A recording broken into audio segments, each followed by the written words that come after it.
What's going on, good people? It's Will, and today we're going to talk about basic firearm safety. All right, so if you've ever taken a firearms class, you've probably heard the 4 laws of firearm safety. I personally teach 5, so we'll go over those now. And these are not in any particular order of importance. They are all critically important. But once you start to violate 1 and then 2 and then 3 and so on, the chances of something really bad happening begin to increase exponentially. All right, so number 1, all guns are always loaded. All right, so even if you've purchased a firearm and you've never purchased any ammunition, you are still going to treat your firearm as if it is loaded. If I pass a gun to you and I say it's not loaded, do not trust me, do not trust anyone. I don't care how long you've known them, how much they know about guns, how good of a shooter they are. You check the gun visually, physically, and make sure that after you inspect it that the gun is in fact loaded, and then you will still treat it as if it is. All right, because as soon as you start treating a gun as if it's not loaded, there's been plenty of people that have been shot with unloaded guns. Number 2, never point your firearm at anything or anyone that you do not wish to harm or destroy. All right, so if you can imagine that there's a laser coming out of the bore of your weapon and it's constantly on, you do not want that laser to touch anything you don't want to destroy. Now, realistically, the gun has to be pointed somewhere, so you're going to point it in the area of least consequence. What direction is that? It depends on your environment. Okay, so I'm at a park right now. There's people all around. I would probably have my firearm pointed down or potentially up. All right. On the range, the best way to point or direction to point your firearm is typically level to the ground and straight to the berm, if that's what you have down there, or target or bullet trap, whatever it is you have to stop the rounds from leaving the range. That's where you point the firearm. Pointing a firearm down can have some issues in that rounds can skip off the ground and go over a berm. Pointing the gun up, rounds can go, if you're on the range, over a berm or over a house and hit someone or whatever it is. So the direction that you need to have the gun pointed is going to be dependent on your environment. If I'm in a rubber raft, I probably don't want my gun pointed down, because then that's bad. If I'm in a shoot house and I have instructors above me on the catwalk, then I probably don't want to point my gun up. So it's going to change based on your environment. But it's up to you to make sure that you're not muzzling or covering anyone. Muzzling or covering are just words that, or flagging even, are words meaning you pointed the gun at someone. Now, if I mistakenly flag you, and then you say, Will, you just pointed your gun at me, you flagged me, you covered me, whatever you want to say, my answer can never be, the gun is not loaded. Because according to number 1, all guns are always loaded. So we need to treat them as such. Number 3. So along with number 1, number 3 is one of the most violated firearm laws from newer, inexperienced, untrained, undertrained shooters. And that is keep your finger off of the trigger and outside of the trigger guard until your sights are on target and you've made a conscious decision to fire. So this piece of plastic here, or could be metal on your gun, is the trigger guard. It just makes it less likely that the trigger gets pressed when it shouldn't be. Your finger does not need to be in there unless you're planning on prepping to make a shot. All right, same thing if I'm standing this way.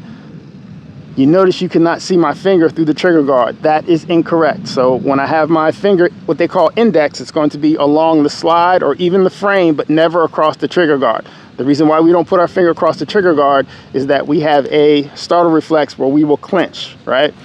If you get startled, your hand is going to clench, and when it tenses up, you're going to hit the trigger. Having it up here makes that really unlikely, because it's hard to get your finger down and in without deliberately doing that.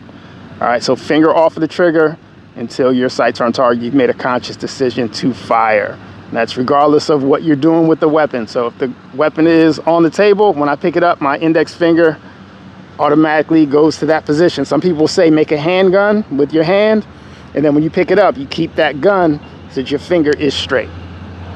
Last but not least, be aware of your target and what is beyond and around it. We are responsible for every round that comes out of our firearms, whether intentional or unintentional or negligent. If I'm firing at someone in the Walmart parking lot legally because they're trying to stab me, if I miss and then I hit a little girl in the background, I am going to be accountable for that little girl's life. Right? It doesn't matter what the situation is with the guy trying to stab me with a knife. I am responsible. Like they'll say, every round that you fire has a lawyer attached. So fire accordingly, which means that being trained up is the best thing. There are no guarantees. You still can miss in a gunfight, but people that are trained up are less likely to miss, or less likely to miss to the point where you're going to put others in danger. But you are responsible. So all those ideas of being a hero in the mall, just remember those situations can be chaotic. People are running in front of you, behind you, bumping you, behind whatever potential threat there is. So I'm not saying don't help, but at the same time, we have to be very careful, because there are going to be people that don't deserve to be hit with rounds that could potentially be impacted. Number 5, never attempt to catch a falling firearm.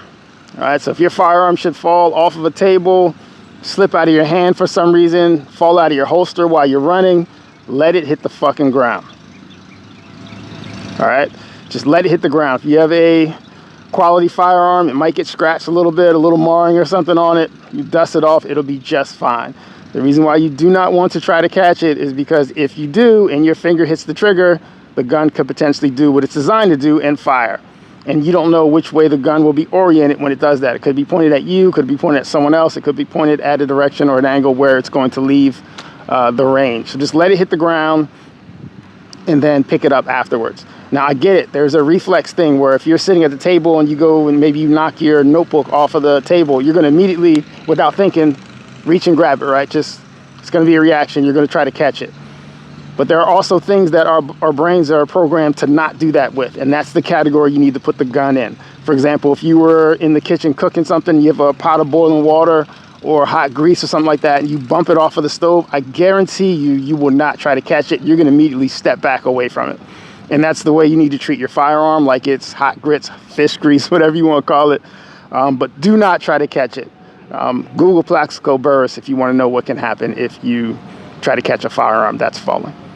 All right, last thing, for newer shooters, untrained or starting off your training journey, or maybe a little bit in the beginning of that kind of process, if someone says, I'm going to take you to the range, you ask your uncle, whoever it is, to take you to the range, ask them if they understand at least, now that last one about catching the firearm, it's good for them to know, but I understand that that's not taught everywhere.